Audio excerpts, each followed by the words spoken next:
Every single fall, a handful of college stars have their draft stocks skyrocket early. I think Cade Klubnik is going to be the best quarterback in the country. Clemson is legit, at a minimum, in the national semifinal.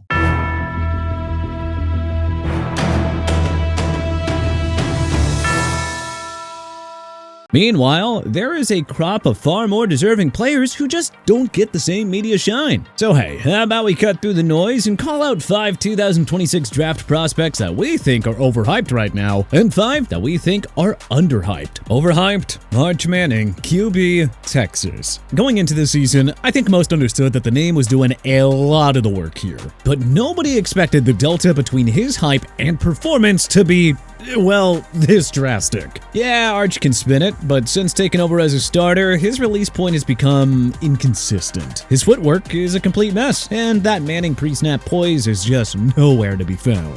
Coming into the season, the discourse treated him like a finished product, but it's become pretty dang obvious that he's still building consistency snap to snap. The top 5 talk is more brand than ball. Underhyped, Heldt, DE, Clemson. Hey, if you're still sleeping on Heldt, now's the time to wake up. Heldt transferred to Clemson after 2 solid seasons at Purdue, marking the first defensive transfer in the NIL era for the Tigers. And already in short order, he's doing what under-the-radar edge guys do, quietly stacking tape that should demand attention even if it's not getting all the headlines quite yet. At 6'6" and 260 pounds, he has the frame for the position, and his recent production shows that he isn't just big, he's active. Since arriving at Clemson, he's shown that he has killer burst on his pass rush, and better yet, Heldt is mixing up pass rush moves, showing ability to get off blocks, pursue laterally, heck, even drop into short coverage zones. Yet, he's flown under most of the draft hype radar because, well, he started his career at Purdue, and his raw athleticism doesn't exactly jump off the screen at you. But man, here's the thing. If he continues building out his repertoire and fine-tuning his body, well, he's looking like someone who could jump boards this season.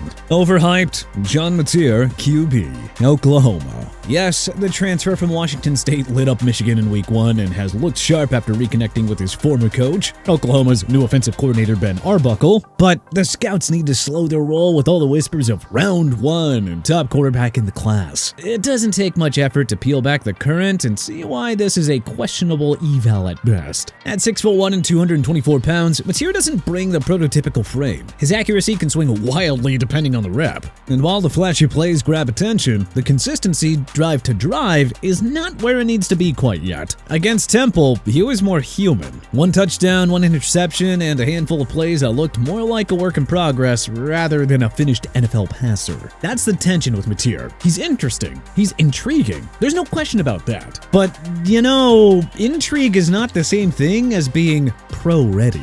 Right now, he looks like a mid-round developmental talent who could turn into a nice spot starter with polish. Underhyped, Caleb Lomu, LT, Utah. If you're only watching Utah tape for Spencer Fano, man, you are missing the boat on a lineman who is just as effective and maybe just as pro-ready. Caleb Lomu doesn't garner the same headlines, but man, turn on the tape and it is clear that he belongs in that round 1 conversation. The left tackle only has 14 career starts under his belt, but you wouldn't know it by the way that he carries himself protecting the blind side. Smooth footwork, disciplined hand placement, and the ability to mirror even when the defense dialed up stunts and twists. That's the kind of stuff that scouts and coaches alike will drool over. He isn't yet the kind of bulldozer who drives defenders 10 yards downfield every single snap, but the technique is clean and the strength is already showing up. In today's NFL, where coordinators value athletic tackles who can operate in space, that profile plays. For now, that makes Lomu one of the most underhyped prospects in the 2026 class. Overhyped, Cade Klubnik, QB, Clemson. Cade Klubnik came into the summer with scouts whispering first round, but, well, 3 weeks into the season and that talk has cooled considerably. And quite frankly, it's pretty easy to see why. The arm is fine, but not really special. The processing speed doesn't jump and the decision-making under pressure is shaky at best. There's a reason that some scouts are starting to sour on him. Clemson fans want Klubnik to be the next in the Trevor Lawrence lineage. But if we're gonna be honest about the tape, well, he's far closer to being a mid-round project than a franchise cornerstone. Underhyped, Fernando Mendoza, QB, Indiana. At 6'5" and 225 pounds, Mendoza has the frame scouts dream of. But, more importantly, he's finally pairing the physical tools with efficiency and decision-making. Through his first games with Indiana, he has been nearly flawless. This is a strong signal that he has finally cut out of the turnovers that plagued him at Cal. The kid is absolutely thriving in Curt Cignetti's offense that leans on precision and rhythm, distributing the ball, hitting timing windows, and showing the poise that you want in a potential Sunday starter. Not to mention, he's got an NFL-ready arm and a lot of intangibles that should excite teams picking at the top of the draft in 2026. Now that he's no longer a cow playing behind that horrendous offensive line, he has a chance to show it, and we expect his stock to only climb from here. Overhyped? Cade Proctor, OT, Alabama. Every draft cycle has that one tackle prospect who looks like he was built in a lab. For 2026, that's Alabama's Cade Proctor. At 6'7" and 360 pounds, he's an absolute mountain, garnering a reputation for being a people mover in the run game who can erase defenders once he locks on. On raw traits alone, he gets thrown into top 5 pick conversations. But does he really deserve it? You see, here's the problem. For all the sheer size and power, the tape tells a much messier story. Proctor's body composition is both a gift and a bit of a question mark. Yeah, he overwhelms defenders when he strikes cleanly, but far too often, he doesn't finish plays with the strain that you want to see. Conditioning and urgency matter as much as mass. And right now, well, you don't always see a tackle playing with that consistent edge snap to snap. Technique-wise, there is definitely work to do. Run blocking is supposed to be his calling card, but heck, even there, inconsistencies creep in. His footwork can get heavy, his aiming points sloppy. When he misses landmarks or comes in too high, smaller defenders can slip under him and disrupt the play. It's the classic case of a guy leaning on size rather than leverage. And against NFL front sevens, well, that's a recipe for embarrassment. Underhyped? TJ Parker, DE, Clemson.